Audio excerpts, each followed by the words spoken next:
Welcome to PhotoJoseph's Photo Moment. A moment of Joseph's photos, knows Joseph. That. Right? Did we do that right? I think we got it right? 9:30 a.m. Pacific every Weekday? Friday, Every Friday, every weekday. Every Friday, every weekday, that is Friday. Let's try it. Should we just do it? Okay. Okay. We'll let the pro do it. Well, I don't know. You guys are the pros. I'm just the photo moment. Welcome to PhotoJoseph's Photo Moment, the first live daily photo show on YouTube every weekday, 9:30 a.m. Pacific. That was good. That deserves an applause, All right, guys. there we go. Everybody. Good morning, everybody. I was Welcome. close. You were very close. You were the closest for sure. I don't know where she got photo moment from. I That's don't not know. even the name of the show. I don't know. That's not where that came from. So, good morning, everybody. I am coming to you live from the Live Streaming Pro studio. This is so cool. I'm in Portland and gave these guys a call yesterday and said, hey, could I impose on you and show up on your show and take over your studio and just kind of own everything for a couple of hours? And they said, It's you, so sure. Oh, well. We had to say yes. Yep. This is super fun. So for those of you who don't know these guys, for some of my audience, if you're doing anything in live streaming, these are the folks to follow. The channel is Live Streaming Pros, Luria Petrucci, David Foster, and they are the biggest thing there is for live streaming. If you want to learn anything about live streaming, these are the guys to talk about. Now, we did a fun little video in NAB. You interviewed me. Yes. Interviewed me on the live stream booth. At the live stream booth, yes, it got confusing because we were partnered with Livestream. They were sponsoring our coverage, so Live Streaming Pros.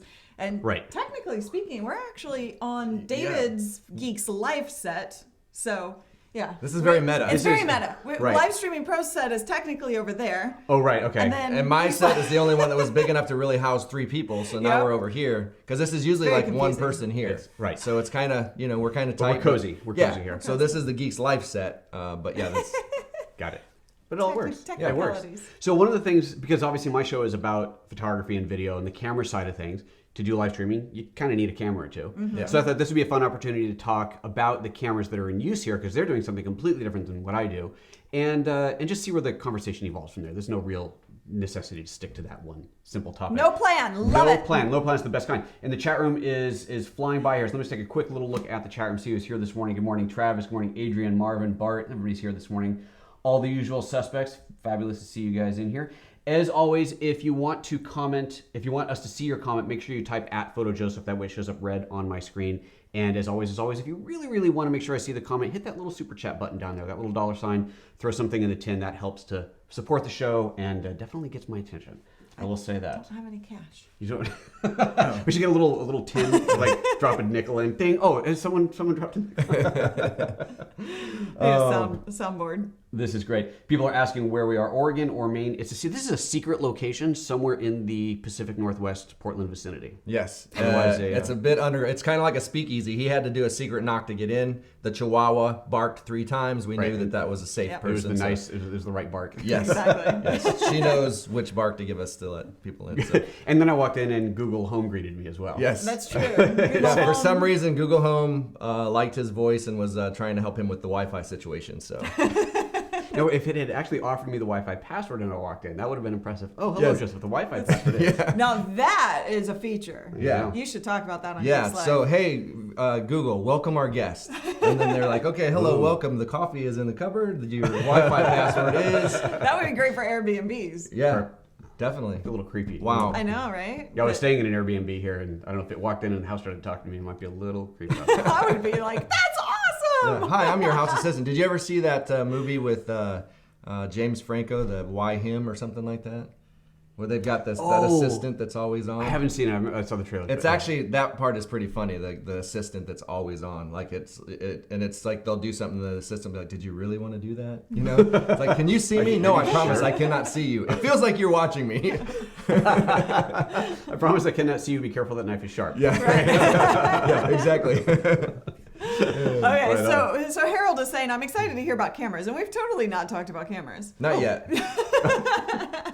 Why would you talk about cameras? It's just Right. live streaming. You don't need cameras. All you need is your iPhone, right? That's all you need. That's Live, true. You're good. That is exactly That is right. level 1, though. That is. Yes. Oh, absolutely, it is. No question about it. I actually just did where I live in Ashland, we have this local film group called SOFAM, Southern Oregon Film and Media, and we do a Saturday, Cameras and Coffee event, and I hosted just last weekend, and to talk about live streaming, and I did just talk about level this level 1, I call it level 1, that's your term. But from this, so we get, from your iPhone, this is all you need. Literally, this is all that you need to stream. But as soon as you want to get better sound, better picture, switching, then things get a little bit bigger. Yeah, I mean, we're always, really focused on helping you create more professional live streams. And I mean, the reason being because you've got to stand out from the crowd. Like there's so many people live streaming, and it's really only the beginning, and it's going to get more and more and more. So we want to help you stand out, and which is why we talk about what we talk about. But you can do that even from your mobile phone, even from that level 1 stream, the selfie stream. Right,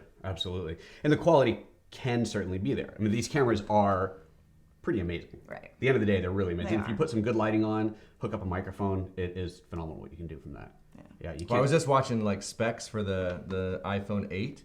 And they're using some rumored, some different technology, and I don't know what it is, but when they were going through like what it could do, I saw it said 4K at 120 frames per second. What do you get now? 4K you can do 4K 30 right now. Oh, it's only 4K 30. Yeah. Oh, it's 1080 60. 1080 60. Well, actually 1080 120 and then 720 240. Right. So, I mean, if they even pull off 4K at 60 on a phone, that is, I mean, the only thing like with that price point is the GH5, right? That's doing that. Right. I mean, I don't know. I think of that like 4K 60 on the phone. Is that really, really necessary? Is 4K even really, really necessary? I'm more interested in having better optics. Right. I agree. Better, bigger sensor maybe. Just, I mean, the computational things that they're doing on these, and you've seen those ideas of having multiple lenses, not just what the iPhone 7 already has with multiple lenses, but I don't know what that camera was called that came out that's got like 6 lenses on it. It does all kinds of weird. Oh, yeah, I know what you're talking about. I don't know if that thing is actually a valid product or not, but the idea there is pretty cool. Right. Yeah. And if you can, like I know the Mevo that you guys have been using quite a bit, it's a 4K signal that then punches into now 1080p, different 1080p shots to be able to do that from and now records in an 4K, iPhone. though, And now, as well. and records in 4K. Streams. But yeah, to be able to do that from an iPhone, okay, now there's a really good reason to do 4K. Right. Well, it's kind of like the Sony, where Sony is actually shooting 6K and then downgrading it to 4K. So it's like you're getting more information. I don't know if does the GH5 do that as well? I think for like photos and stuff it does, right? Well, the sensor gives you a little bit more than 4K. It'd be kind of 5K-ish, but it's they don't call it that. It's just it's 4K, and they do take the whole sensor and scale it down. You can use an actual 4K crop on it, so you get a little bit of a zoom. And if you're shooting 1080, you can crop in all the way on that as well and get a considerable zoom off of it. But yeah, otherwise it is using the full sensor to do the 4K and then scaling down. You just get a little bit of better quality that way. Awesome. A little hint of And I mean, there's also the issue of the compression on the Facebook side and, YouTube. Well, yeah. YouTube and Periscope actually do a really good job at compression, but Facebook is a little lacking there. Yeah. So. Right, no, that's right. And Facebook's still 720, isn't it? Or did they finally go? Yeah. They have like bigger Facebookers are able to do 1080. Okay. But we're not one of them. Facebookers. Well, you got YouTubers, Facebookers, I like it. I don't think that's an official one, but Periscopers, we'll go with it. I mean, it's Those are called scopers. oh scopers. Just- So maybe they're called bookers. We don't know. Don't say that while you're picking your nose. Right. Yeah. It's on the booger. You got a booker on your face. Oh man, too funny. All right, let's see what else is going on in the chat, and then let's talk about some specific cameras and what you guys are using here. Marvin says a guy wandered around NAB for 3 days with just his iPhone. You're doing live streaming, yeah. Yeah, absolutely. Yeah, absolutely. It's totally valid way to do it, and especially for something like that where you don't need to carry a RED around. You don't need that super high quality for this kind of vlogging type stuff. Guy at NAB with the massive jib on like attached to Is his it the bag. backpack one Yes, that's hanging over? Yes. I don't know if it's the same guy. Is only one person who be seen in public wearing that. And I've seen him at different trade shows, but Yeah. it is kind of ridiculous. Yeah, it really is. I'm sure it's a really nice smooth shot, but yeah, but I think he just does it for attention. But Well, at the end you've of the got day- to add like some gear to your phone in order to get those. If you're doing 3 days of NAB, Like a you gimbal want or- some gear. But yeah. But yeah, I mean that person. There's no way they're not going back to their hotel at the end of It's the night, just like soaking in a hot tub, because that's still. I don't care how what that looks like. That still has to hurt your back. Yeah. I mean, there's no way. And he had a big, was it like a C300 or something? Yeah. Like that? Big, huge. Yeah, this is I thought it was a red, but yeah, it was probably a C300 or something. But Yeah. And is mentioning, and he has a very good point that most people are consuming like YouTube content, higher quality stuff on their TV, right? And so that's another reason that 4K does matter, because more and more you're going to see that. Well, and that's why I don't really like using the Facebook TV app yet because there's so much out there still at 720 that when you watch that on a 4K TV, it just doesn't look good. So, they have to get to 1080 soon. And then we've already been testing 4K streaming on YouTube. And I got to say, YouTube just looks amazing. YouTube's 1080 just looks amazing. I love the way YouTube compresses and just how clear that actually looks. But as far as the 4K, it was because you think, well, there's really probably not that much of a difference, but there really is when you put it on a 4K TV and you put a 1080 video next to that and watch it in 4K. Right. It is noticeable. It is, yeah. The one time that I did a 4K show when I had that Epiphan Pearl-2, so I did a whole show. We'll link that up here. So we gotta make sure we do that. We'll get out of your way so you can put something up there.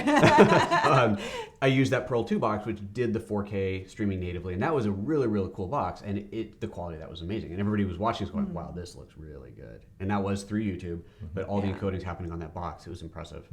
So yeah, I'm working on trying to get my show up to 4K. I've got the cameras to do it. I can do 4K, but the problem I have is I need to put up a computer screen, which if you put the computer at 4K, then everything's microscopic. Right. And I just got a couple of scalers from Monoprice. They're really cheap, like $25 a piece. And I haven't plugged them in yet, so I have no idea how good they are. I'll let you know. Monoprice, Monoprice is a great brand. I love this stuff, right? Yeah. So it'll take a 1080p and scale it up to 4K. So I should be able to take my 1080p computer screen, scale it up to 4K, go into the switcher, and everything should look good. And you're talking about displaying stuff on your, like demoing. And exactly, stuff, right. Because I'll go to this screen to demo an app or just show a web page or whatever, but I need to be able to go to my computer. I can't be locked out of that. And that's what I love about Livestream Studio. It actually does all that upscaling internally. So, the more people are starting to do that, the more things that are going to come out to take care of those things. Because we can't be figuring that out on our own. We just need the tools to. Well, and that was one of the nice things about that Pearl box from Epiphan is it does do that scaling automatically. But I'm using my switching is all through the Blackmagic ATEM, which doesn't do scaling. You have to feed it exactly the same signal. If you want to go out in 1080p 24.0, that everything has to come in exactly at that. Are you using the TV Studio HD? It's the Production Studio, the ATEM 2 ME Production Studio one. It's the bigger boxes. It has the Super Source. That's ultimately why I had to go over the box that big for Super Source, which is not just picture-in-picture, but multiple frames, up to 4 at one time, cropped, scaled, positioned wherever you want. Gotcha. And that's what I needed to be able to set up the shows the way that I wanted to do them. Needed. But you get it in mind. This is what I want to do, and this is the only way to do it. Yep. And you buy the hardware and you go, I guess I'm sending back this box and buying a different one because this isn't doing it. Yep. So we've been through that for sure. Yeah, we were with another company for years, 10 years, and when we wanted to move to Facebook Live, we had to make a decision because they didn't support it yet, and Livestream had just come out with the support for it because they're actually an official Facebook partner. Like Facebook, when they did their live streams, they did them all through Livestream. And so it was like 10 grand for that box. So it's like when you're making a commitment to really take your streams to the next level, it is still a jump in budget. But the thing is, if you look at compare that to what it used to cost to put a TV studio in your home, millions of dollars. Mm-hmm. That's why we're fighting, that old infrastructure and live streaming it's taking off. But all those big companies have spent billions of dollars on that infrastructure, and that's why TV is hanging on to the last rung, and that's actually keeping us from getting our content out more on wider channels because they want to keep that infrastructure. Yeah. So that's going to start falling down now because they can go out and buy a $10,000 box to do what they spent $1 million on. Right. So I was just ranting yesterday on my show about the fact that people need to get used to the fact that they do have to spend. If you want what you see in your brain, you want that. Well, then you're going to have to take that time, effort, and money to make that happen. It does. Well, it's just like an artist. If you wanted to be an oil painter, you're not going to buy a bunch of pencils, right? You got to go out and actually spend the money and buy oil paint. And you got to take those steps up. Exactly.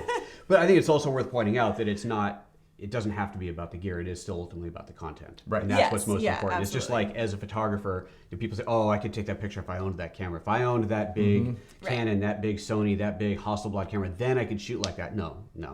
Right. No, you got to have the content, you got to have the frame of reference, you got to have the authority, but people do take you more seriously. Right, and the thing is, there are certain limitations to not having the equipment to do. If you have a vision, don't let the end result or the end vision that you have stop you from going now and waiting till you reach the point that you can do that. So that's where the phone comes in. If you want to live stream, just grab your phone, start going live and live streaming, and focus on the content. And then focusing on the content, you build that audience, and then over time you start to build out to your end vision, which is your 4 layers and stuff like that. You can't always just jump there. Right. Yeah. Right, absolutely. Yeah, not without spending a huge amount of money. And sometimes you don't even know. You think you know what you want. You have this idea, and then you could spend all this crazy money to do it, and then go, oh, that's not. I don't need that. I still need this, and I don't have that. And it is better to go a little bit more slowly. Right. Yeah. On that vein, so Sheila is asking, how can I live stream and have graphics like lower thirds and picture-in-picture? So you guys here are using live. Okay, so the name of the product you're using is Livestream. Livestream Studio. Livestream Studio, which does live streaming on the Livestream Pro show. I think Yes. a little bit of originality in the naming here from the companies would have been appreciated. Livestream. I can say that. I'm not sponsored by them. But you know what? It was a smart decision on their part because It's that generic. Yeah, generic can be good. Yeah. It's livestream.com. You know, I mean, it's easy, right? That's but true. at the same time, I always have to specify the company Livestream, not the Right, not the act idea of live streaming. yeah. Okay, so you're using a solution here that is Livestream Studio. Right. So Correct. we actually have their hardware too. Yes. So we've got the HD51 and the HD51 4K, which is a live stream box that runs the Studio. Okay. However, you can run Studio software on any PC. Okay, and that'll still give you the lower thirds, which we don't have any up yet, but if we could get a lower third on there, we can show what that looks like. And there it is. There you go. So all of that, and so this is... It doesn't happen by doing that, by the way. No, it's like... not. Well, it does if you have the switcher right. That's It's true. gesture-based, right? You just go and swoosh, and it happens. That'd be kind of cool. That would be right? awesome. It just We'll works. talk to them about that, though.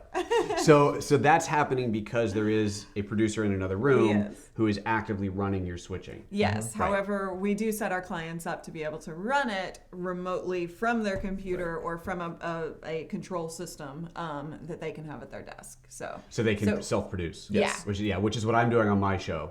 Exactly. All the switching is self-produced through the ATEM, through an iPad interface, an iOS interface, which is hard to do. Yes, It is. Especially when you're doing like a product review or something, and you're like when you were doing your stop motion animation stuff, and you're having to switch between that and the camera and all that. So it's a challenge because you have to not only do that, you have to think of the content and the switching And not stop talking. Right. And if you're the only Correct. person on the show, there's no, okay, I'm going to go do this. Yeah. You talk for a minute while I set this up. Right. It's just, it's a challenge, but it's fun. You're doing fantastic at that, by the way, and that's a really hard thing to accomplish because you do have to multitask when you layer that complexity. And so typically we suggest for most people to just do it simply. Do the lower thirds, maybe run an intro video.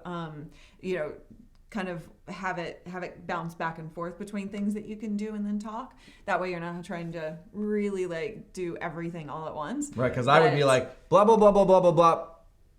Blah blah blah blah blah blah. And it's different people have different capabilities with that, right? Like you and I sound like we can multitask the hell out of a show. Sorry, can I say that? You He, on the other hand, and this isn't a dig or anything, but it's just the fact of life, right? But like he has a harder time multitasking with the talking and the button pushes, and I have a hard time talking. So, and that you have to be aware of that limitation in yourself if that's true. Yeah. Yeah. Marvin here is saying that it's even better when it doesn't work, because they enjoy laughing at me as I'm going, get the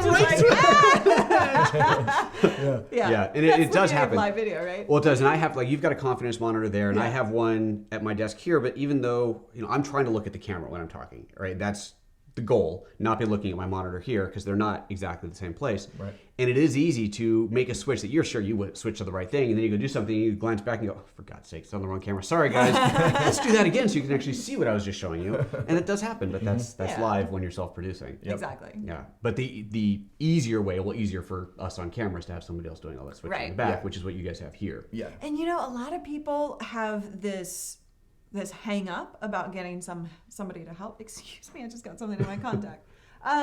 Whoa, that hurts. Okay. So a lot of people have a hang up about getting somebody. Oh, I can't afford that, or I have to hire a producer who's gone to college for 8 years to learn all this video stuff. You don't. It's so like you and I can run that. Right.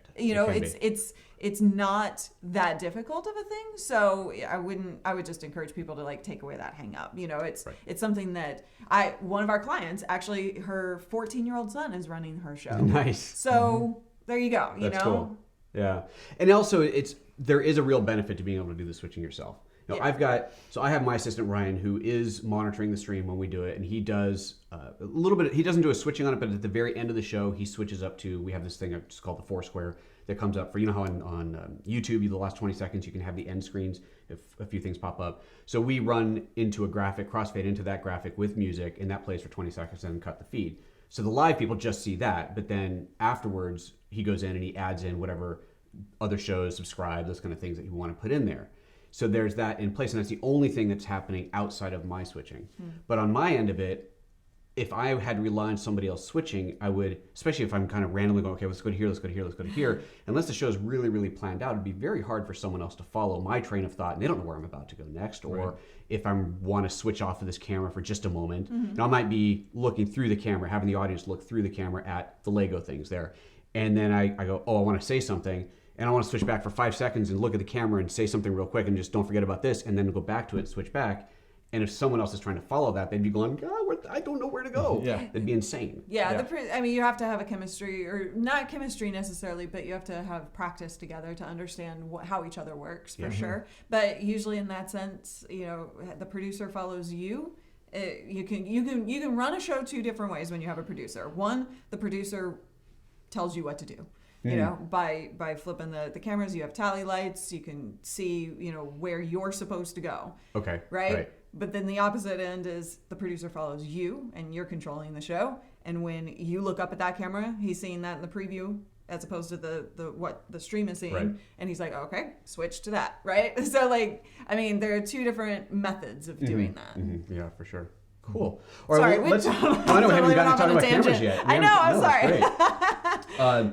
This is good. Yeah, Sheila's now asking as well, how do you deal with a remote location stream, like from a harbor or ocean, seaside location, and no wired or wireless web connection? We got to have some kind of web connection. Yeah. Right. You got to have something. Yeah. Otherwise, it just becomes a pre-recorded video. Right. Fair enough. Which you can then take back and stream live if you want. That's a great point. Right. Yeah. If you don't have any internet from there, then yes, that is your only solution. Because obviously, without an internet connection or really, really long cable, you're not going to. Right. Yeah. Right. You have to have a connection. And I understand the feeling of, you want to capture that moment live right away, but there are some times where you just have to understand that at least get the moment. Right. Don't let that go just because you might not have a Wi-Fi connection or something like that. We're actually reviewing a live view. Can I go grab that really quick? Go for it. Yeah, if you don't have No, you cannot leave your set.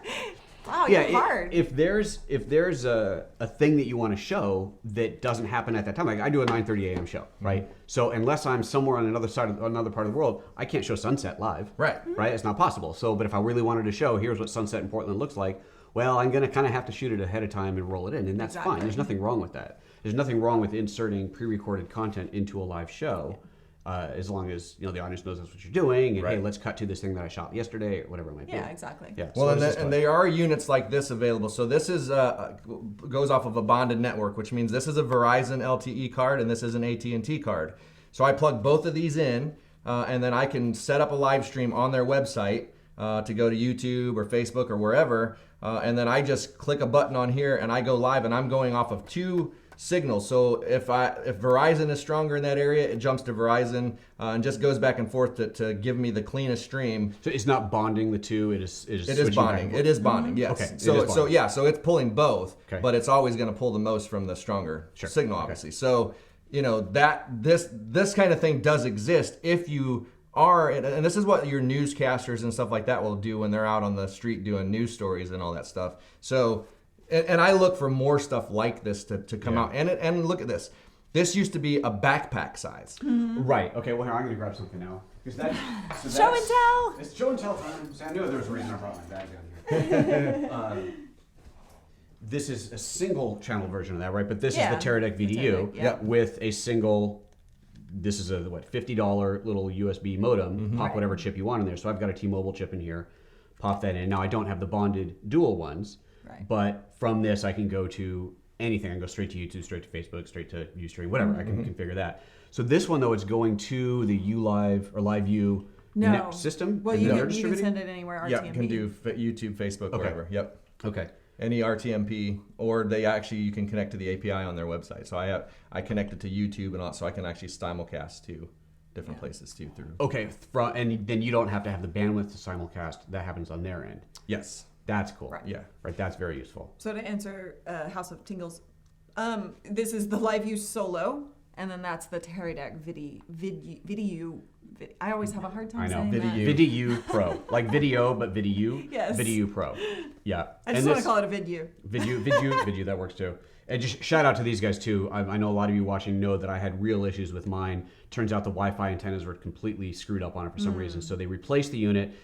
Just got it. I actually used this for yesterday's live streaming, but I used it off the 4G because on T-Mobile, I had 100 megabit down, 30 megabit up yesterday off my T-Mobile. I'm like, yeah, I'm streaming from that. Wow. It was 3 times as good as my Wi-Fi that I had. And sometimes that's the case. Like, that's incredible. And that's why you want to run a speed test on your phone or whatever device you're using before you go live, just to make sure. Yeah. Well, now 5G's coming, so, before long, we're going to have in our pockets like incredible. A gigabit.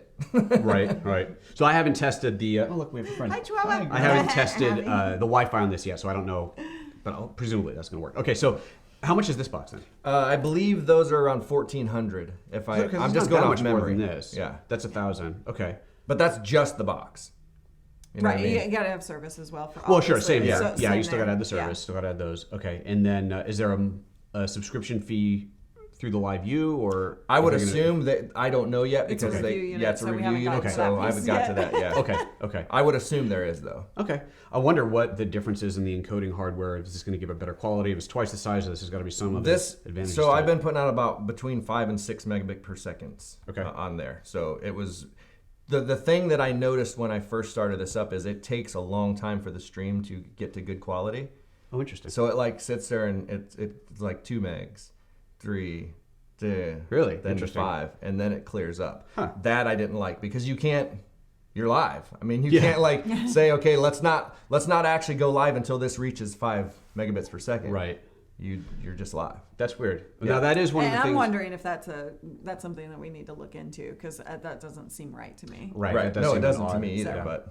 But if you're using YouTube, the way that we use it at our studio is we send the signal first to the preview, so the public doesn't see it. You guys don't see it. We're streaming 10 to 15 minutes before the show goes live, and we are able to monitor the stream. If you needed to have that build up, that build up would be there. Right. And then, but the only thing is, like, if the use case for this unit, I might just have this in my phone.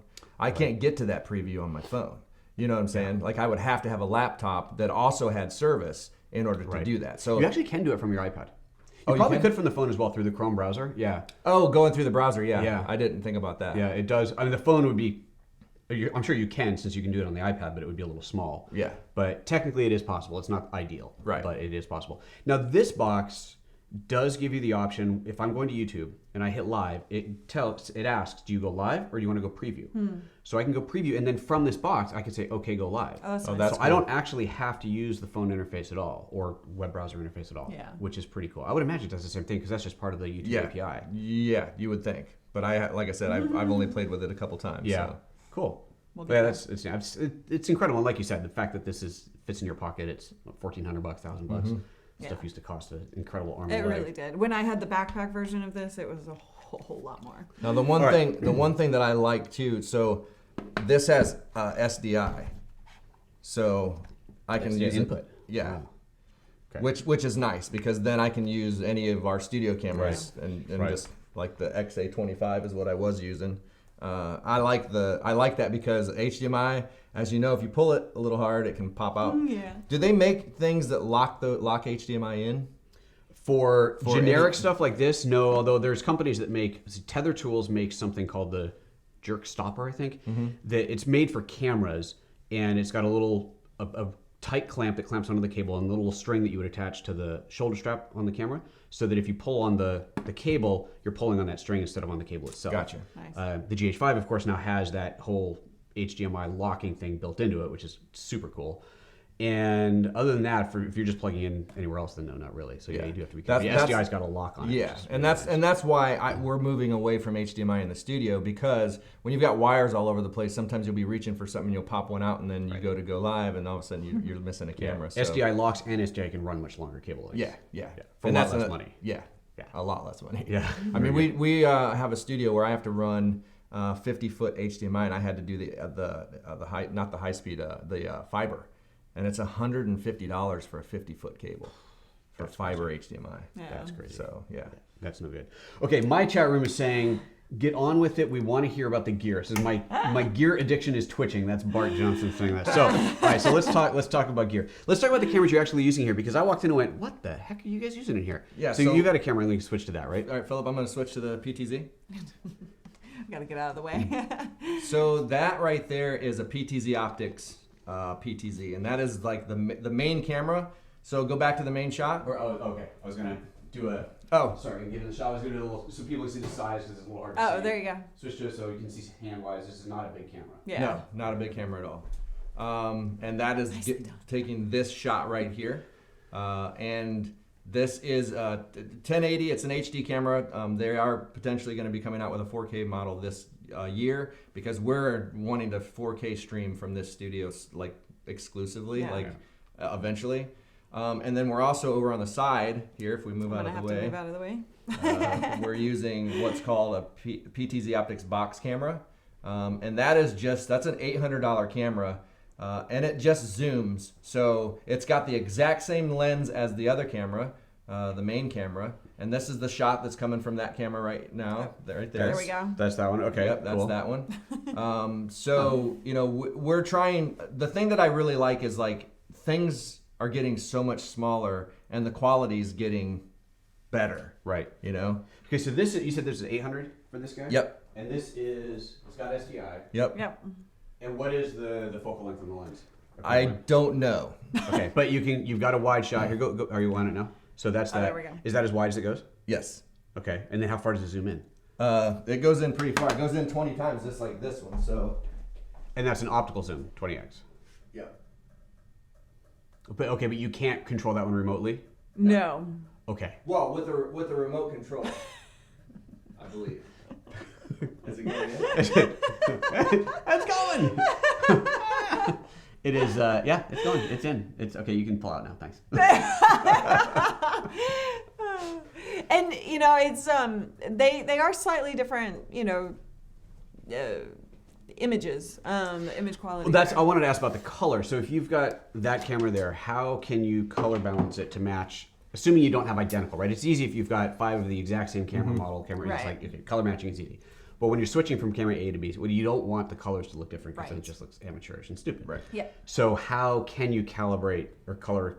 So we've been playing with that a lot. So you can. So Philip, if you go to you're on the main camera, please. If I click, they should see this. If I click the menu, I've got a menu on both of these cameras that I can come in and I can adjust anything. So this one is on exposure, so I can come in and change the exposure, the gain, all that stuff, and color. Oops, I hit the wrong button. Color. We're looking at a monitor. Image. Yeah. It's big, a little hard to see. Yeah, I don't have my big monitor over here yet, so I can go in and correct anything on it. Okay, and do you feel that you can match other cameras adequately? I'm just doing it visually. That's not ideal, but since they're both the same brand, I can actually go in and set the settings exactly the same. Okay, and you said these are the same color, same lens. Yep, same exact lens on the. Yep. Okay, so that one was 800. What is this bigger one? That is 1600. Okay. Yep. And that's giving you the powered panning and tilting. Yeah. And I think you showed me you can do presets on it, so you can have it. That's so if you look really at we've got another one back here. So this you can't. I don't think you can see it in the main shot. Right there. That right there is a Sony PTZ. And that's how. So what if you PTZ go pan tilt zoom. zoom. Oh, look at that. Yeah. So Philip, if you go to the Sony shot, You got most of it. What's your so explanation? if I click a sorry. button here, I'm just going to click. I'm going to put this up here. I'm going to hit 2, How big is my nose? 1, and that jumps to this camera. That's cool. Okay. And then if I click 2, it jumps back to that other shot. And let's see what I got 3 on. I'm trying 3 to is guess what he's our doing. boom mic that we use here in the studio. Which mic is that? That's MTG2? no, that's actually I got the Rode cover on it, but that's actually the Audio Technica. Right. Okay. AT8035. 8035. I love Audio Technica microphones. Nice. And then what's 5, Philip? Not going to it. Not a good shot. Not a good shot. What's 6? Nothing. Okay. But you have but 6 you can options. program it.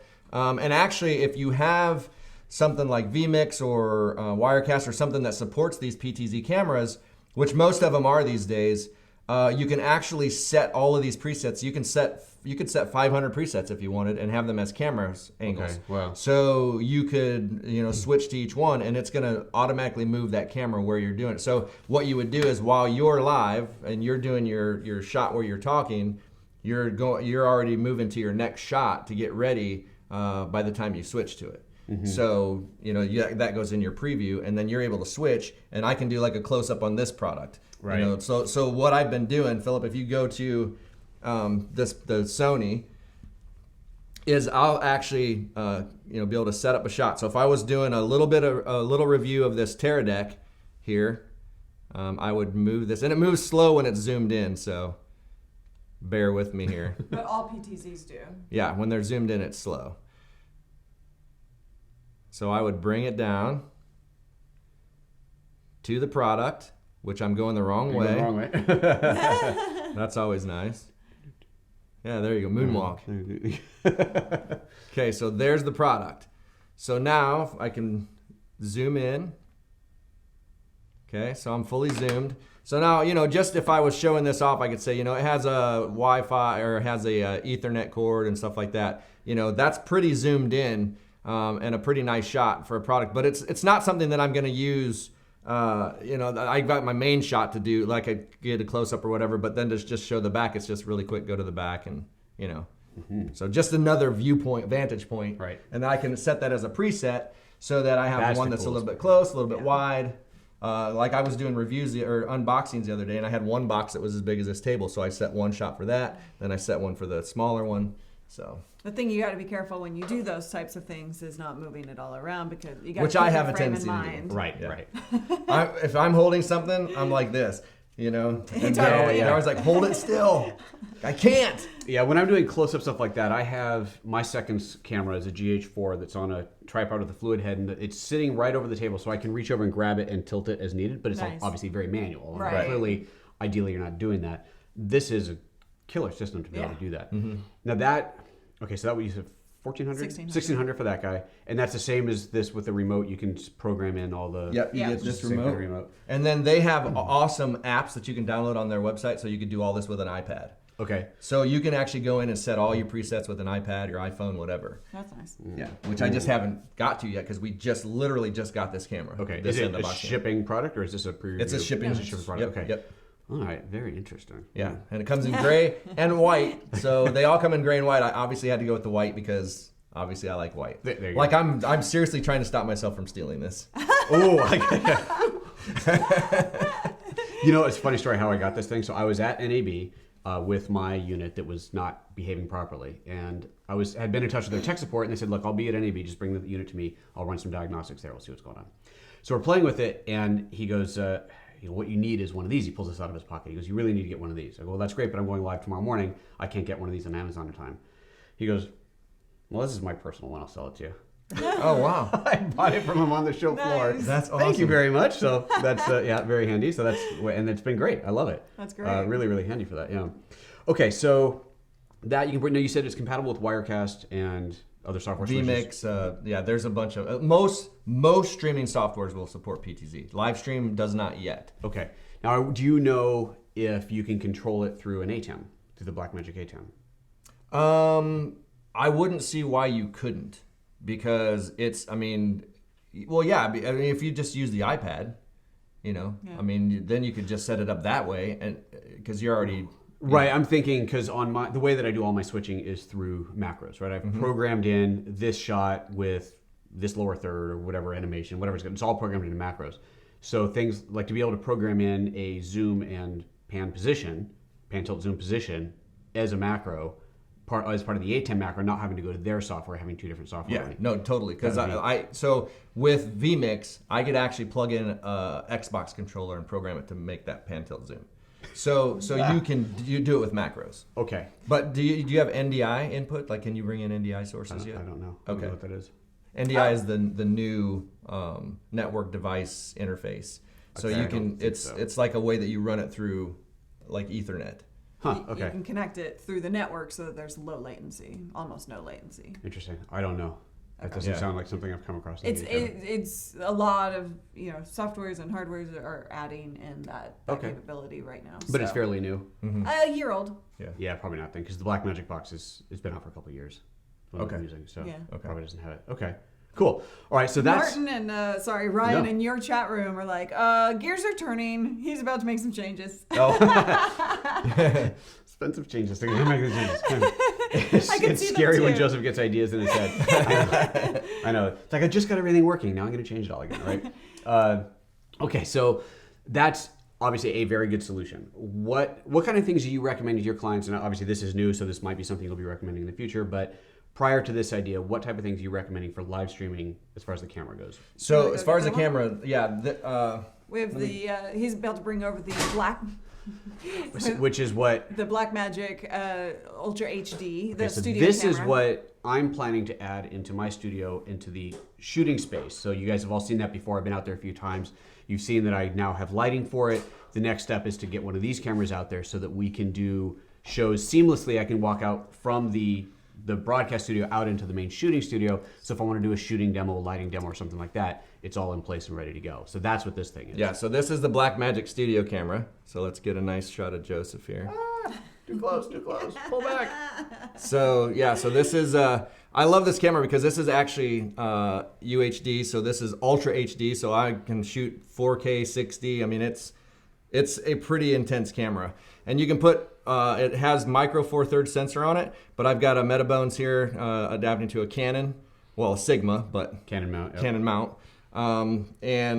So this is what I love about it and why it's going to be for our clients, because it's so easy to go in and set this thing up. Great. So, once I can set my format, my gain, my detail, white balance and everything right here. Then I can go over, if I go back, go over and do audio, my monitoring, so my zebra levels and stuff like that. It's got a tally light on the back and the front. And what a tally light is if this camera is live, this red light shines up here and lets the talent know that this is the camera they need to be looking at. Yep. So everything you need in a studio broadcast camera, like the big newscast cameras you see on those big tripods, those $50,000 for just the body. This is all this in this form factor for about $1,600. Incredible. Between $1,600 and $2,500, depending on, like this one has the battery in it. That's how I'm able to have it on right now. So this one is $2,500. But if you get it without the battery, which we don't even need the battery, it just happens to be an odd thing to need. In a studio so then you're looking at $1,600 for a 4K SDI camera. So you've got SDI, and this actually has talkback and stuff on it too. So if you had somebody with SDI, I can run like a 300-foot run of cable.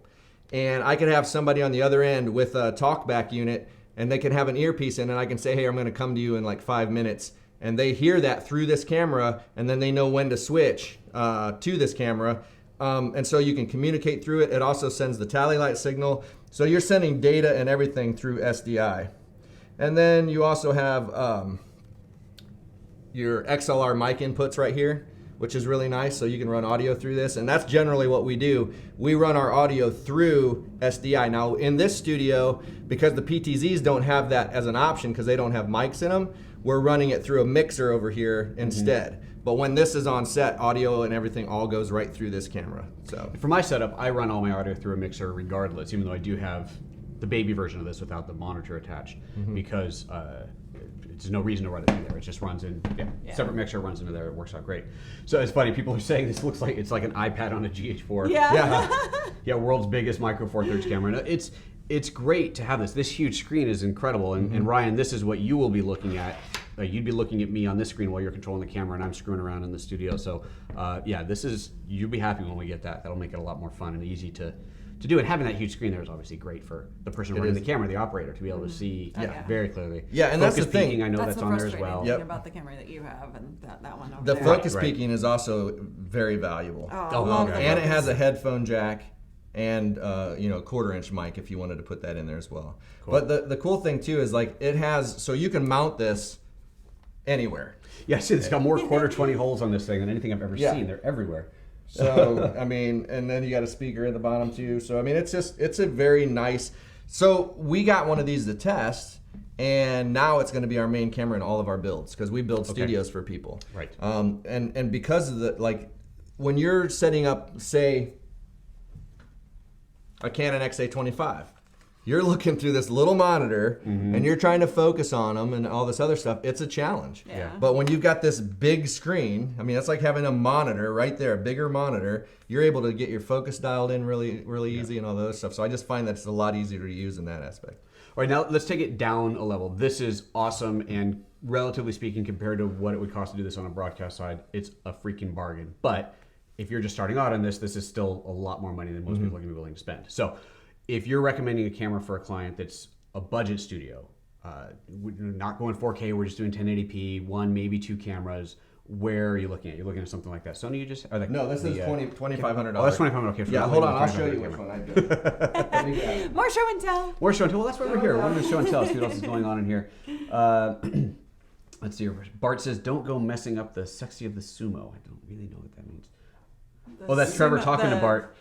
Oh, the sumo being the. Do you have the Atomus? We don't sumo? have a sumo yet. I don't. Oh, I don't have one. Yeah, that's cool. Oh, okay. The big sumo. Oh, yeah. Yeah, So you should attach that to this. It's a huge 19. Is it 19 or something? It's a monster. It's 19. It's a 19? Yep. Huge thing. Okay, here. All right, so this is a Canon Vixia HFG20. All right, so you can pick these up refurbed on Amazon for about $500. Okay.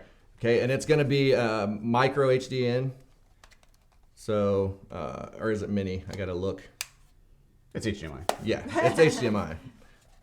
And that's 1080p. Yep, That's 1080p. yeah. We actually This use is- these. So yeah, it's my mini, not micro. This is what we suggest when we're doing a budget studio or you know, if we've done them in a couple I people's mean, when we had studios our for first clients as studio in well. Portland, we had Yeah. 3 of these. That's what we use. I mean, they're great little cameras. Okay. So now what would you tell somebody who's going, okay, well, I could spend that, or I can spend 3 to 4 times as much to get this. Why am I going up here? What are the advantages? The bigger screen. So the bigger screen, but what we tell people is you're future-proofing yourself. Yeah. Because this is a full-on 4K broadcasting camera. So even if you're only broadcasting at 1080, within a year or so, you're probably going to be wanting to go 4K because that's what everybody else is going to be doing. So this gets you to that point. And I'm telling you, we have the Sony XA100s that are $1,600, and those are HDMI cameras. They're actual video cameras. Those are 4K. So, and it's a 4K, but you can't stream at 4K. So, you know, you're not going to get a 4K broadcasting camera at this level for this kind of money. Right. So this is the one that I would recommend if you're wanting to make that jump, because you can do 720, you can do 1080, you can do 4K, you can run audio through it. I mean, it covers all your bases. It's a heck of a camera. And if you get to the point where, okay, now you're getting up into big productions with the tally light system and stuff on it like that, and you have multiple cameras and all that, I mean, it will scale with you. Right. So it's a camera that can start off at a basic studio and scale up to whatever you're going to want it to be. Because these are used in very, very high-end productions. Yeah. Mm-hmm. So Google and Google events and stuff like that. Use these cameras. Yeah.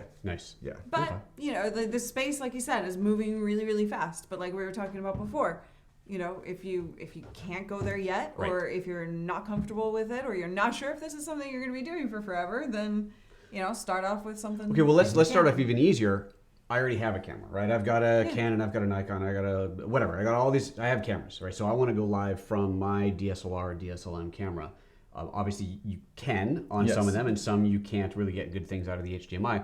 So let's talk about that process. I've got camera X here. It has an HDMI port on it. What do I need to consider before I think about whether this really will work as a live streaming camera for me? Okay, so some of those cameras will not put out clean HDMI, which means tell me that, I hear that term all the time. You'll see your menu. So your menu will never go away, and you can't. I mean, you could go live, but all of your focus, your audio meter, all that stuff is going to show the whole entire time. So you want to have clean HDMI going out to your source. And then also, a lot of these DSLRs have auto shutoff that you cannot turn off. So after, whatever you have it set at, 5 minutes, 10 minutes, and there's a max that you can set it, the camera will power down, because when you're live streaming, it doesn't know it's working. Yeah. Right. So when you're just feeding a signal out of the HDMI and you're not recording, it has no idea that it's at work. So it will just power down. And also, so some people are like, well, you could just hit record while you're going live, but most of those DSLRs are capped at 29 minutes of recording. Right. So if you do an hour show, you're out of luck. You're out of luck. So there are some workarounds. Did you say that? I don't. There aren't workarounds on the ones that power down, but there are workarounds for the.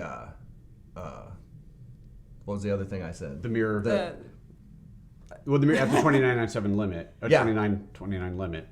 So if you stop recording and then start again, that'll reset that. But won't the mirror, on a mirrored camera, doesn't it want to come down at some point because the sensor's overheating? Isn't that, or is that an old issue? That must be an old issue, because I've used my my Sony and not had any problem with that. Sony, but that's a mirrorless. Oh, mirrored camera. Mirrored camera. So with Canons and so on, you flip up the mirror so that you get the live view mode. Back before it was all about videos, live view. And I recall, and maybe it's just urban myth, I don't know, but they had to shut down because the sensors would overheat. They're not designed to be receiving the signal all the time. But I don't think it's an issue anymore. Okay. Because mirrorless cameras, obviously, the sensor is always active. Right. Constantly. Yeah. And to be fair, I have never shot gone live from a DSLR just because of, when I knew I was going to live stream, I just bought the equipment that I knew that I needed so that I didn't have to deal with any of those issues. So I've never live streamed from a Canon. Yeah, I'm just thinking about that user who wants to go live stream, has a really nice camera. Can I use this to go live stream? I'm not going to build a custom studio. Right. So you're going to have to test, because there are some Canons that put out clean. Canon is one of the ones that usually puts out a dirty signal. Okay. So where you'll get your menu. So just plug it in and test it. If you plug it into a monitor, a TV or something like that, you're going to see whether you'll get that or not before you invest in any kind of equipment. Right.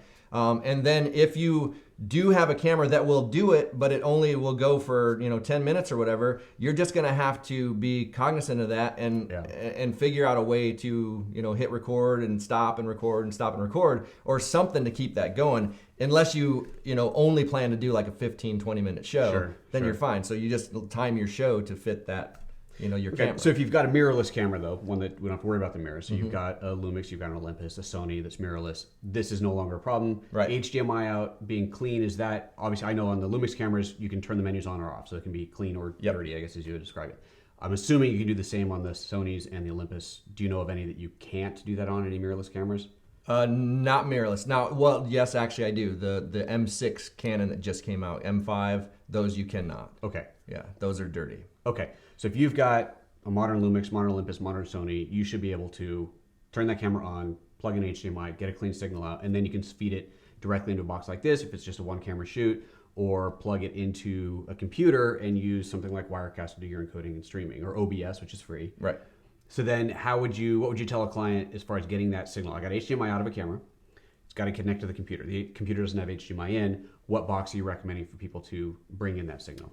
So it depends on your budget. So if you have a lower budget, for about $130, I believe you can get the Ultra Mini recorder, Blackmagic Ultra Mini recorder, but you have to have Thunderbolt. So some PCs, you're not going to be in luck. Most Macs have Thunderbolt, at least 2. So you should be okay. But if you're on a PC that doesn't have Thunderbolt, then you're looking at a Magewell HDMI or USB connector. But I've found that those are not always the best quality. It's really going to depend on your computer. And this is the hard thing, because there's so many variables to live stream, and it's really hard to tell people, yeah, if you get this, this, and this, you can live stream, because your computer processor matters, your upload speed matters, your, whether you're using USB or Thunderbolt matters. There are so many variables, but, you're just going to have to test. So you want to have a pretty decent PC or Mac to do this, but you would run that in through a capture card, an external capture card, which you can get them from $130 on up to $2,000-$3,000 for like 4K external capture card. And then you just basically plug that into your computer. Most things will see that as a source and bring it in. And then you can go to any, like your OBS, your Wirecast or whatever. And then there's also this unit right here. The new... Which is, Blackmagic Web Presenter. And so this has SDI and HDMI. This is $495. I don't recommend using the mic because it's horrible. But other than that, it's awesome. So I just run my audio through my SDI because this garbles the audio really bad, and I'm not sure that it's a shame, but this is a USB, plug it right in, and then this comes up just like a webcam does. So when you're going in and you have a Logitech C920 or something plugged into your computer, it says, Logitech C920, you connect to that and you've got your webcam. This does the exact same thing. But like I said, this is $495, so it's a bit of a jump. Whereas you can get the very same thing if you're wanting a single camera with HDMI or SDI with the Ultra Recorder, the Blackmagic, and that's only $130. And I do have one. That's the Thunderbolt one. Yeah. Right, and that's what I use in my studio. I think I have. I think it's over there. Yeah, let me go grab it. But Donald is mentioning Magic Lantern is something that will clean the HDMI signal in Canon DSLRs. So. Magic Lantern is the... not what do you call it? A firmware. It's basically a hack. You're hacking the camera, so you can turn that off. Yeah, that's interesting. It's good to know. But you still have the mirror that gets in the way. Right. You still have that mirror problem. Right. Okay. And Bart Johnson is asking, can you tell me the difference between the Blackmagic Ultra Studio Mini you're grabbing if you find it, and the Epiphan AV.io for using an HDMI camera for live streaming seems to be a large price difference. So I know the AV.io because I have one of those is USB. That goes HDMI into USB 3. And the advantage there is, like this box, every app sees it as a webcam. Mm-hmm. You can use it in Google Hangouts, you can use it in Skype, whatever. Whereas the Blackmagic box, it is not seen as a webcam, so most apps will not see it. Skype doesn't see it, Google doesn't see it. Most things don't unless you have dedicated software like Wirecast. That's trained to see it, so it sees it. Right. There is Blackmagic software that you can actually see it as a web source. Really? Yeah, but it's a long list of sources, so it's confusing. And if you choose, you have to go through and find the right one. Interesting. And it's like because you'll pick 720, 30 NTSC or whatever, and it doesn't show. I've seen that somewhere in my setups. Okay. Oh, no, I know where I saw that. It was when I was using a Blackmagic USB converter, not with the Ultra Studio one. So it's something, Ultra Studio Mini, or so something else, but it was Blackmagic. I remember seeing that. That doesn't sound familiar. But also, if you're going over USB, you have a limited bandwidth over USB. You can choke out your USB pretty quickly. If you try to feed in a couple of 4K cameras, you're done. Well, and what happens with the USB a lot of times is your stream is going to start off great. You're going to be like your first couple minutes, everything's in sync, and then it's slowly going to start, your lips are going to start getting off sync. It's going to start to get choppy, and it just degrades as you're live, because I always tell people it's like that you got an open pipe where you're sending information. And your camera is sending this much information, but those USBs are taking in this much information. So it kind of gets clogged in there, and it's wanting to push it through, and then it'll jump, and then it starts pushing it through, but it's choppy. Right. Then it catches you up, and then it's like, so you have to use like USB 3.0 or something that's faster to be able to take that signal. So if you're pushing 720 through a Magewell or something like that, that would probably be fine. But the higher you jump up your camera and the information you're pushing in there, the worse that's going to get. And that's where the Blackmagic Ultra Mini Recorder is advanced, because it doesn't really matter what I put through there, 1080p or whatever. It's putting out a clear signal. I've never had a problem with those. Okay. Now, I've never had one with 4K. I don't know that they have one. Yeah, that just occurred to me as you were saying this. Wait, hold on a second. I'm talking about going 4K for all my streaming, but I don't know that the Blackmagic box will take the 4K. I don't think it does. No, it won't. So there's an AJA-IO 4K that's about $1,500. But that's, when you're stepping up to 4K to Prot 10 code and everything on your end, you're getting into hefty prices right now. Those are going to start going down. Sure. But, yeah. Interesting. Thanks, Mike. He said the Blackmagic Web Presenter just got an XLR input update. Oh, they did? A firmware fix update? That, yeah. Good. Was it firmware or was it hardware? Firmware. Firmware? Okay, good. Because so he obviously knows what I'm talking about. It was like, I was like, what in the?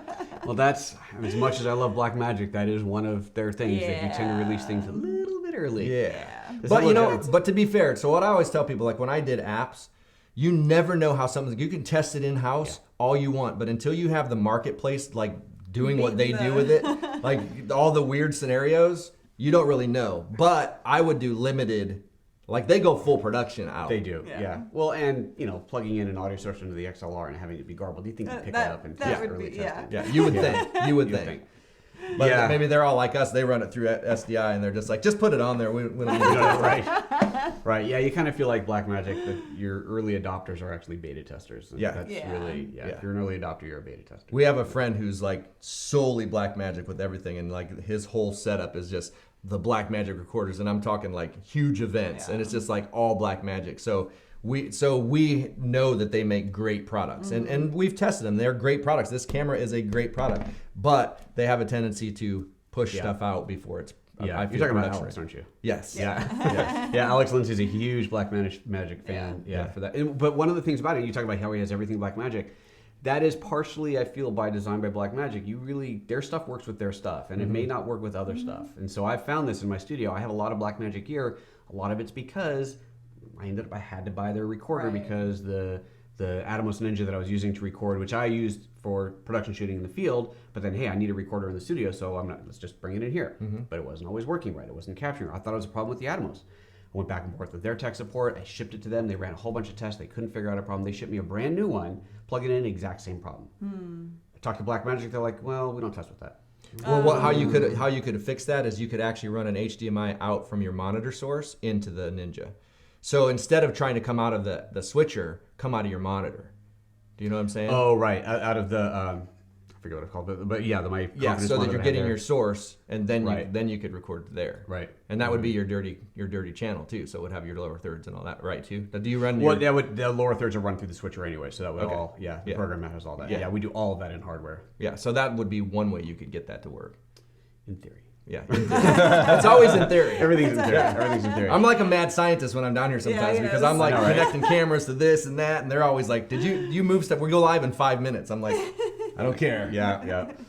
Spiros is saying, I'm not streaming in 4K yet. I love this. I got the capability, but I need to test my bandwidth. I should be okay with 150 megabit up and down. Yes, I would think so. Yes, I would think so. And you're kind of rude for saying that. No, we have the same. So, but yeah. You have 150 up here? 100. Well, we're at 100. We could have 300, but that's just overkill for us. Wow. Because I mean, so those of you that might not understand how this works, it's pretty cool.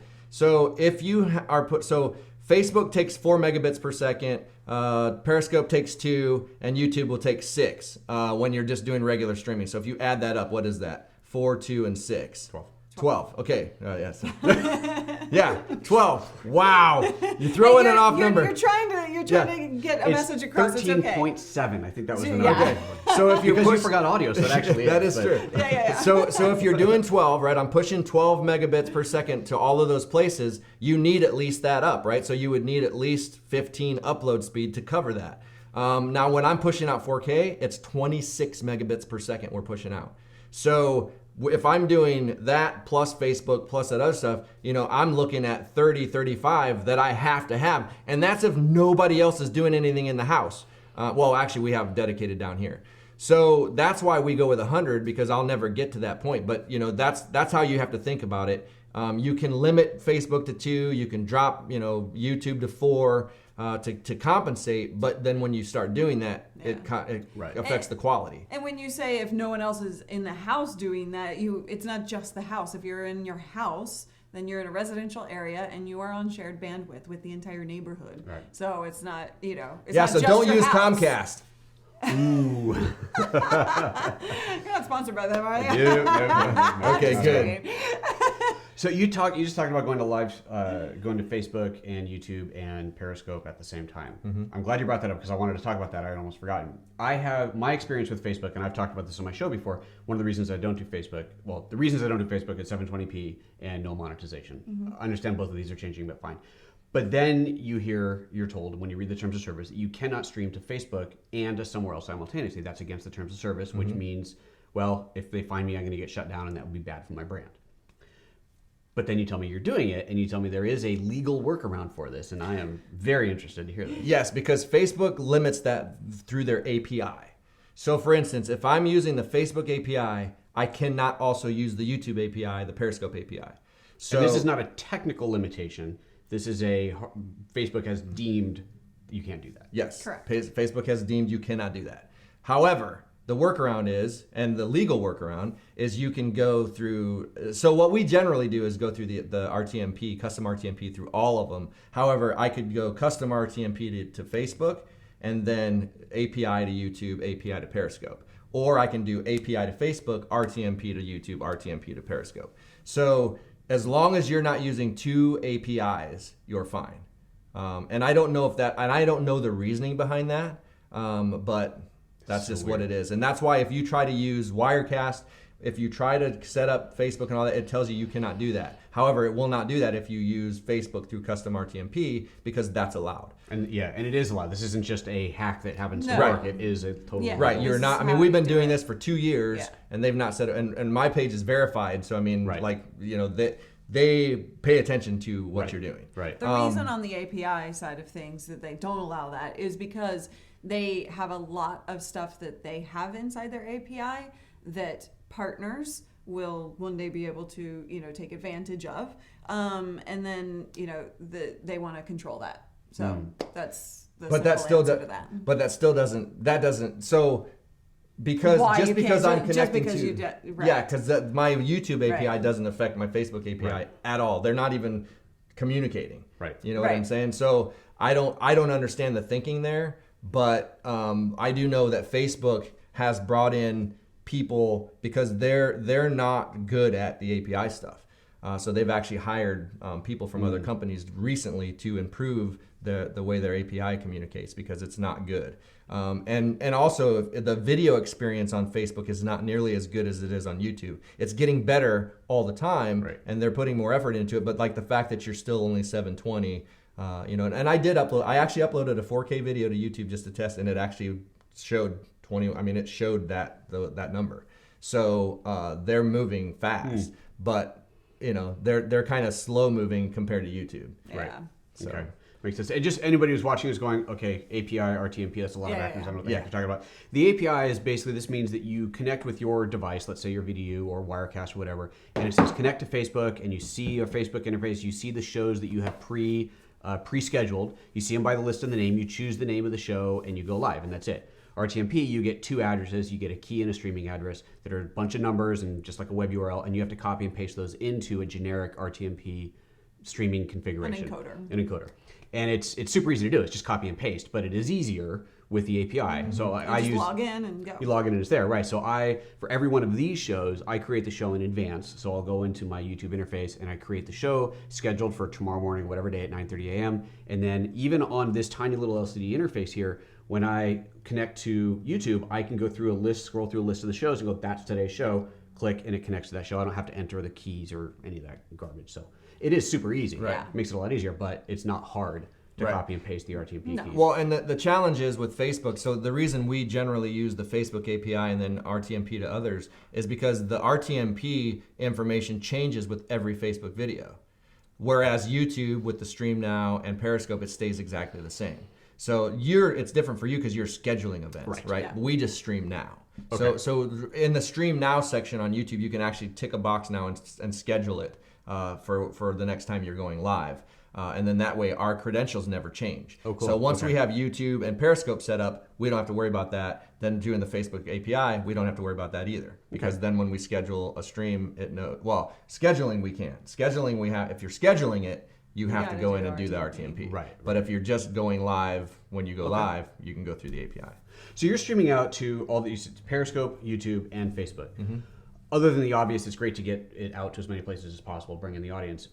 Which of those are the most effective? I mean, if you're talking to a customer who maybe they're just going to choose one, maybe they don't have the bandwidth, they just don't want to deal with monitoring multiple streams. Where are you advising people to go to? Depends on where you've built your audience. If you have a YouTube channel, one of the reasons that you're doing YouTube is because you have built that for years. That's one of your main focuses. So YouTube makes a lot of sense for you, right? If you are only on Twitter and that's your house, then Periscope makes more sense. Now, Facebook, we like a lot just because of all the tools that they provide businesses and entrepreneurs and anybody streaming. Basically ads, because the ads are so cheap there, we've been able to build an audience there pretty cheap. Very quickly, yeah. Compared to what you can do on the other channels. But also analytics as well. So the whole integration with your marketing strategy is really complete over at Facebook. So if you're doing any type of Facebook ads, you can do a live video, and then you can repurpose that. You can boost that directly to there, and then you can do another video or an ad that uses that audience that has watched any of those live videos. So you can really tie it all together in a repurposing kind of marketing strategy, which doesn't exist on YouTube, for example. Right. Okay. So, but YouTube is really coming a long way pretty quickly, like you were talking about. There's going to be a lot of good stuff coming from YouTube. I find discovery really bad on YouTube so far. Discovery is bad on YouTube. Oh, that's interesting. Well, for live, when you're live, they're getting a whole lot better, Okay. and they have made some recent changes to get better. Okay. But like, Well, that's like we were just having this conversation yesterday in our chat, our private chat, Slack chat, that YouTube is like delayed on notifications. Like we'll get people that'll like, oh, you were just live doing an unboxing, and then they get the notification after we were done. So the way that you're doing it, they can get a reminder. Right. So Right, that's 'cause an I instant schedule it. notification. Exactly. Right. But if you go live, generally what it's doing is it's not posting that out right away, and then what it does is it sends the notification that you're live, but then it sends a notification a little bit later that you uploaded a video, and it's the live video you did, and that's when a lot of the people are actually getting the notification. Got it. Makes sense. Yeah, I think part of it is scheduling in advance helps that a lot, because I schedule out quite far in advance often, not always, but as much as I can. How far can you go out on YouTube? I don't think there's a limit. Okay, because It's you just can have only a do calendar 7 drop. days 7 on days Facebook. on Facebook. Oh, okay. Now you definitely don't have that, because I will schedule out the one show that I know is going to happen consistently is the Monday morning Q&A. So Monday morning is a show where I do any questions that people have asked in my comments that are a little bit too lengthy, or just I feel like this would make a good part of a show. I tag it on there as a question that I'm going to respond to on a live show. So every Monday is a Q&A show. And so I'll build those out a month and a half in advance. So that it's there, it's right. And when you create a show, you have the option of how far in advance do you want YouTube to promote it. And the farthest advance is a week, but you can say promote it when it goes live, an hour before, 2, 4, half a day or something like that. Oh wow! See, now that's not an option when you tick the box now. to stream now. Right, because it doesn't know you're doing a show until you're doing it, so Right. it can't promote it in advance. Yeah. Right, so this way it shows up. If people go to my live page, or my YouTube page, they'll see the next, I think, 3 shows that I'm doing live are all listed there. And of course, on mobile, you'll see the next one that's going to be live. And if they've subscribed, especially if they've activated notifications, then they get that alert right away. And I know they do because I subscribe to my own channel from another channel, right? And so as soon as I go live, I get an alert on my phone on the other channel that says PhotoJoseph is live. So that's kind of a confirmation, right? People are getting the alert. Yeah. So that really helps. And then the other piece to YouTube, the benefit to streaming on YouTube is the repurposing side of things on YouTube. If you have content that people are searching for on YouTube, how-tos, that kind of stuff, like then that's a really good benefit because you have a long-term play there as well. Right. I mean, it is still the second largest search engine. Exactly. Right. I feel that the discovery of previous content, of existing content on YouTube is fantastic. Yeah. Whereas on Facebook, once a video is below the fold on the page, it may as well not exist. It's more difficult to find. Yeah, it's really hard to find. And also with YouTube, you got your keywording. If you know your SEO tricks on there, your keywording and the titling and so on really, really helps. And you constantly tweak that. And but that to me is the beauty of Facebook, because we can take and do a live show, and then after it's over, we can boost that for $5, and then it will show in the news feed for, you can select who you want it to show to, you can target it. And another thing is, if we get people that are watching our shows, when we have our courses and stuff, we can actually go in and say, people that watch 25% of this video or more will see this post. So then we can post, hey, you watched our video, blah, blah, blah, here's the course. You know what I'm saying? Yeah. So there's ways that you can create marketing funnels on Facebook to build your audience and get more views on those videos after the fact that you can't really do on YouTube, because then you're only dependent on search. So I'm not able to, you could run ads via YouTube, but it's a bit more expensive. Okay. It depends on what your end goals are when you're choosing your platforms. Sure. Really the main thing. ARP-TV, I think I'm reading that correctly from here. APN Small TV, text. APN-TV is asking about the, is there a disadvantage to stream live to YouTube? Then just pass that link off to Facebook. And Facebook doesn't like you when you promote other things. Right, because at YouTube you get that little square with the, I mean, it used to be the full video, but now because they're in they the don't video, embed YouTube. Right. So they just do a link, and it doesn't give you the same algorithm promotion or reach that you would if you stream live to Facebook. Right. So. Right.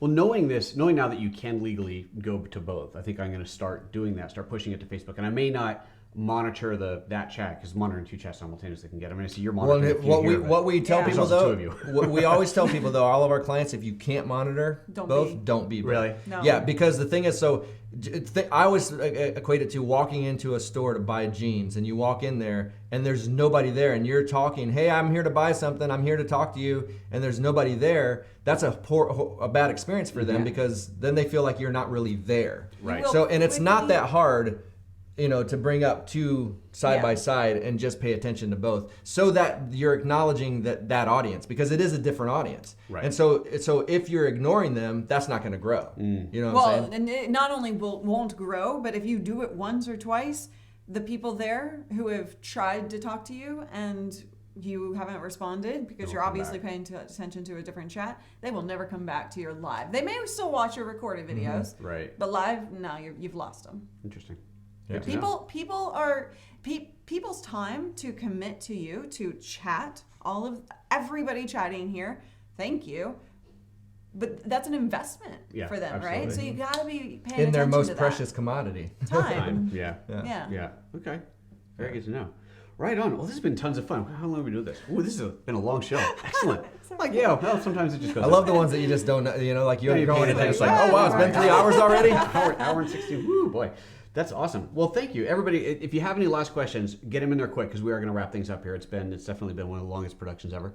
But this has been super fun. Any other camera-specific tips? Since we kind of promised that's what we were talking about. We probably spent 5% of the show actually talking about that. But I think people are appreciating what we are talking about. Yeah, I would say just, if you get a chance, like, I think this is underutilized, is going to like a Best Buy or something like that and actually picking up these cameras and looking at them before you buy one.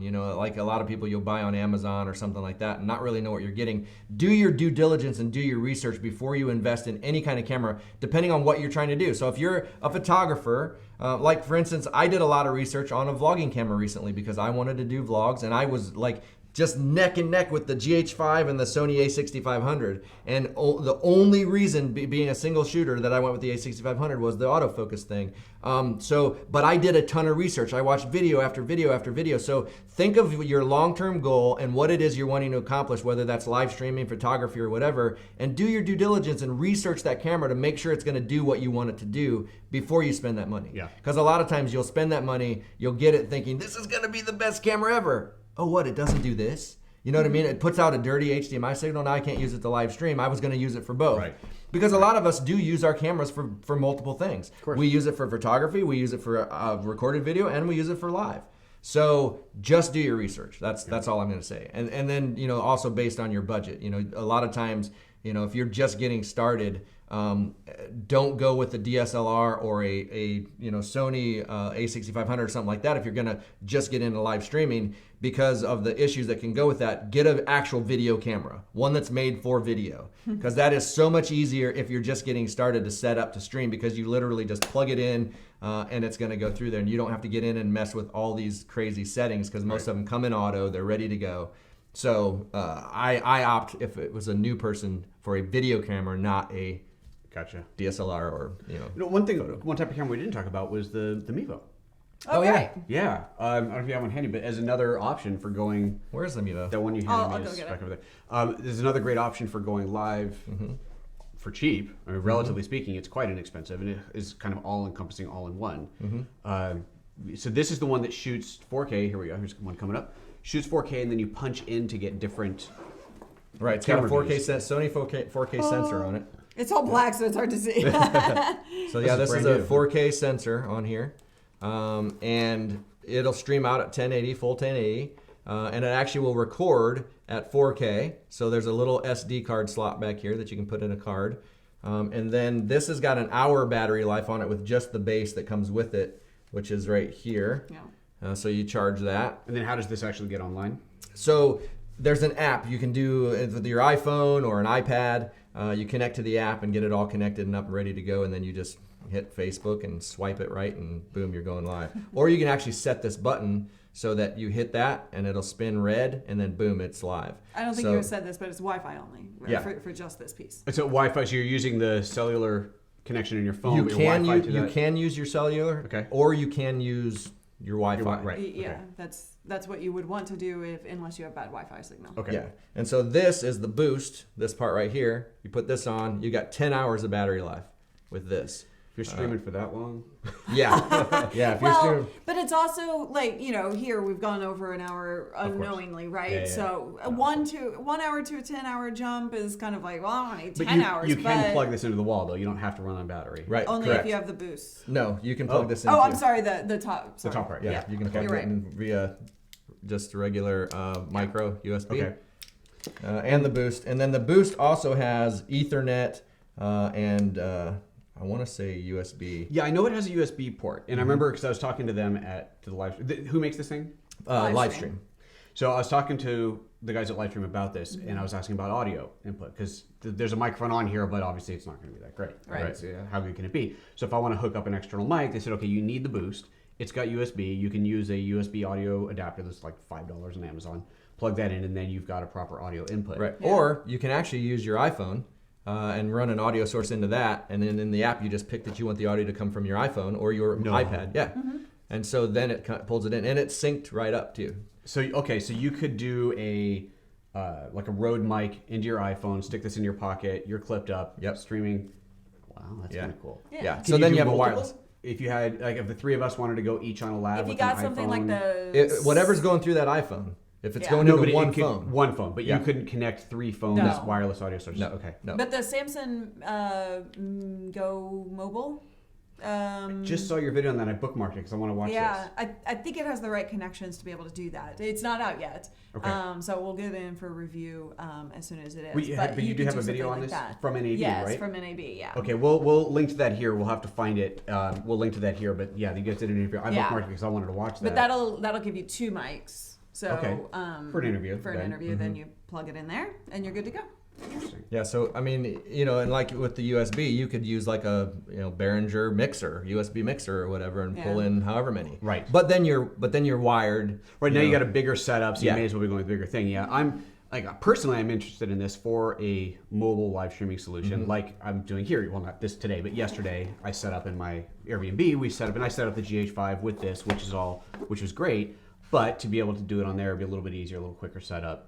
And plus this is another good feature is it has every size connector for mounting that you could ever need. So this screws out and flips over if you need, whatever size you need. 5/8, so it's quarter 20, 5/8/16 on the other side, and then this looks like a what do you call it? For microphone size. Microphone screw. Boom. Yep. Wow. So you're covered to mount. Interesting.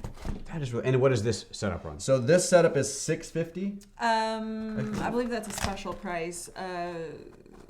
So it's $249. Sorry, $349 and $299 and $349. $349 for the Mimo. $299 for here we go. Mimo. $400 for the camera just itself. $399. There's the bundle. Or $600 for the $600 bundle. for the bundle. $600 right here. Yeah. Okay, but the bundle price, I don't think is an all-time thing. Like an evergreen it says save $100. So regular price would be $700. Yeah. Bundle, preview, whatever early prices. Okay. Yep. And these are nice cases too. So nice.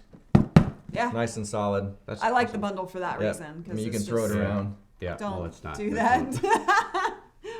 No, David. Bend it. Okay. Cool. Alrighty. I like to throw my stuff around. So if anything else came up, summing up a basic setup for PC-based live stream. Okay, let's do this. Marvin PAs, we're going to hit this last one, and then we are going to wrap this up. So a basic summary of a PC-based live stream. Any DSLM camera is going to be your easiest bet instead of a DSLR. So you know that it's going to give you that. It has clean HDMI out, which is going to be probably every mirrorless camera. Anything that will convert from HDMI to your computer, preferably Thunderbolt, because I think you're going to get more reliable. Yep. Which is actually cheaper than the than the USB ones. Yep, anyway. the Magewell is the cheapest one that I've found. That's $299. Right. Whereas the Blackmagic is, I believe, $130. Right, and the Epiphan's one is in that, I think, $300, $350 price range. There's a few of them out there. AJA, the IO, those are higher quality. Their stuff is really expensive. Yeah, they are.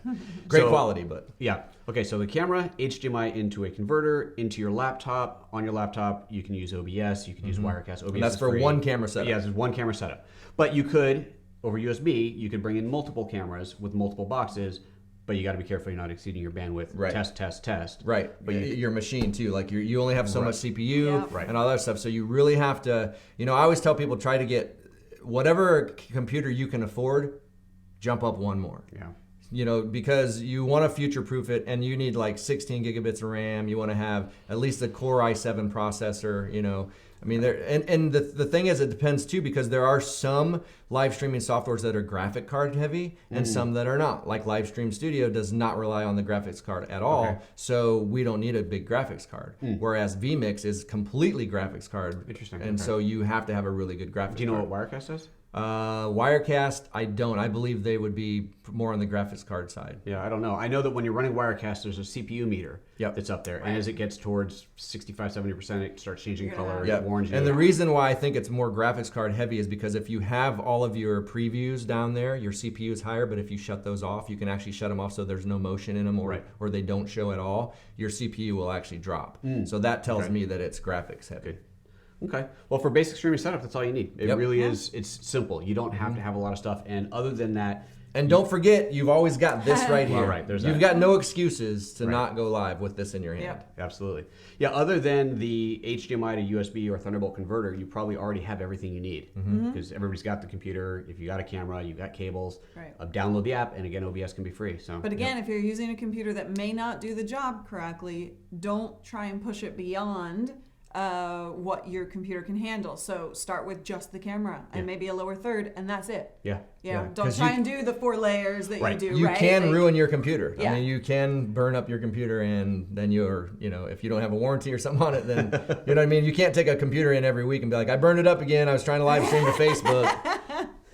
Apple Care. Yeah. Cool. All right, guys. That was awesome. Thanks so much. That was super Thanks fun. for having us. Thanks for the live audience. There was a pretty good audience here today. I think that was good. Let's see what. Yeah, thank you over on Geeks Life, you guys, for watching Yes. and everything. And live streaming pros. We We're were all multicasting, by over the the way. I place. don't think we set that up from the beginning. We didn't. We should have said that. We That's should have. okay. We probably should have. Hi, everybody. So this was a very odd and bizarre, but it was a PhotoJoseph's photo moment. So of course we go live every weekday, 9:30 a.m. Pacific on YouTube. Go to youtube.com/PhotoJoseph and subscribe if you haven't already. At the end of this show, hey, let's make sure we get about 20 seconds of nothing roll before we cut off the show. Yeah. Thank you. He's got you. So that we can run our end cards there and screens there at the end. But hit that subscribe button. Thumbs up this thing. You know the routine. Thumbs up if you like it. If you have to, thumbs down it. But please be nice and tell us why you didn't like it so we can evolve. I got one of these the other day that said, too much chit chat, get to the point. Zzz, bunch of sentences. Well, thank you for the constructive and polite criticism. Oh, that's an easy one. Wow. You should see the ones we get. I know. That's put yourself out there. You should have seen some of the ones my 10-year-old niece got when she did a video. I couldn't believe it. Bad comment. Oh, yeah. What? It's 10-year-old. I know. What is wrong with people? I know. Yeah. All right. On that happy note, There are lots of awesome people find out the there 10-year-old like niece you. and give them a thumbs up because that is awesome. Anybody who's that age and taking it to live, that is so cool. Yeah. And Exactly. power to them. Yeah. All right, guys. Thanks again for watching live. We'll see you on Monday. Bye-bye.